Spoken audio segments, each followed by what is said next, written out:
welcome back to another episode of JUMPR App Newsdesk here from beautiful Thunderbird Show Park in Langley, British Columbia, Canada. Catie Staszak here alongside me, Lynn Macyk. We're going to break down the numbers here for another 3-star week of competition at the Summer Fort Classic.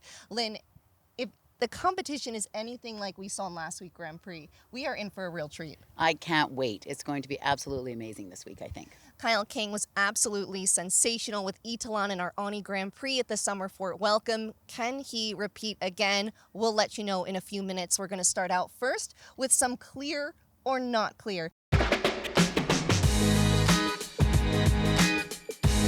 Lynn, we're going to start off with a winner from our 3-star welcome stake, and that was James Chalk and Howard Du Seigneur.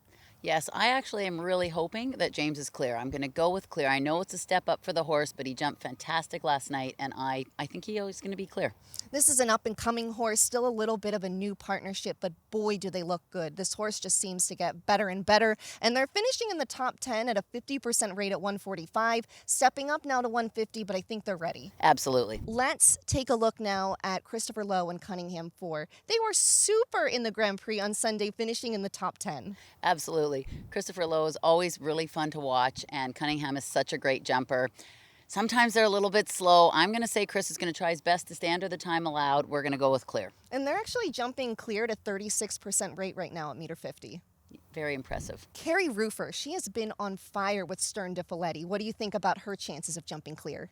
I know that Stan is one of Carrie's favorite horses, and he has been jumping phenomenal. So fast, so careful. Definitely I'm going with clear for that one. They were 4th in the Grand Prix last week, and they don't have a lot of starts at the height, but they're jumping clear in all of them, 100%. Hard to go against that. Absolutely. What about Shauna Cook and Gallop? She had a great win last week with a different horse than Kaya. This is her top stallion. Absolutely. Gallop is a fantastic horse. He tries his heart out for her every time.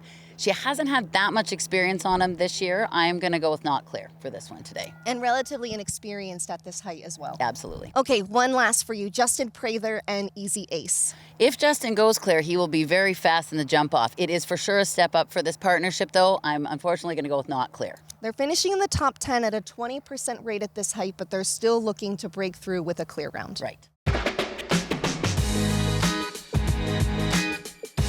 Dark horses. These are horses that we think might break through and surprise us with a top 10 round, but we know the numbers mean it might not be quite as surprising. Let's talk about Cassidy Keith and Havana. U25 rider. They've been stepping up to FEI with success, really starting to get consistent and confident. Absolutely.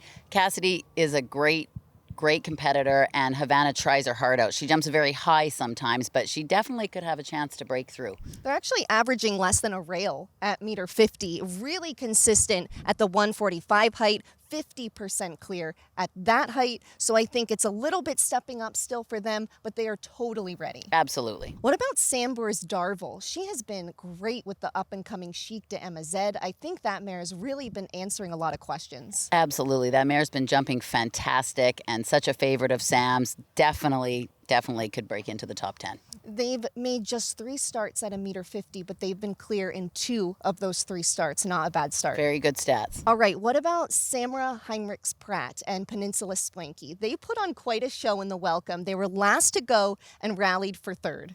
It'll be a step up for them as well.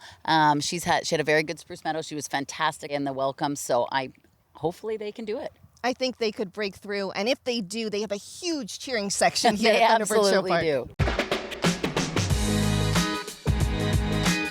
Top 3. Who's making your podium, Lynn? Who's making my podium this week? Let me think. I think I'm going to go with actually Jeffrey Fields. He looked very good yesterday.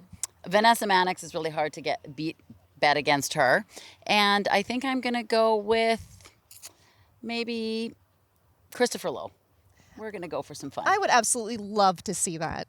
So I'm going to put Kyle King back on my podium, but with a different horse. He's bringing forward Enzo this week. The horse has jumped some top-level classes. Kyle's riding with a lot of confidence now after that Grand Prix win, and they're averaging just 2.81 faults at the height.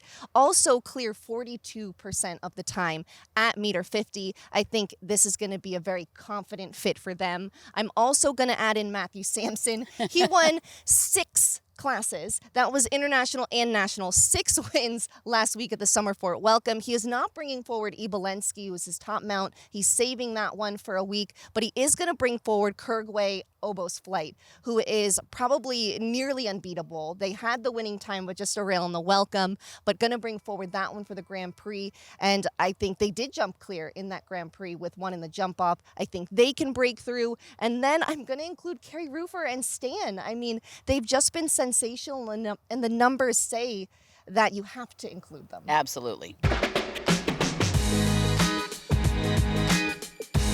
who's winning this one?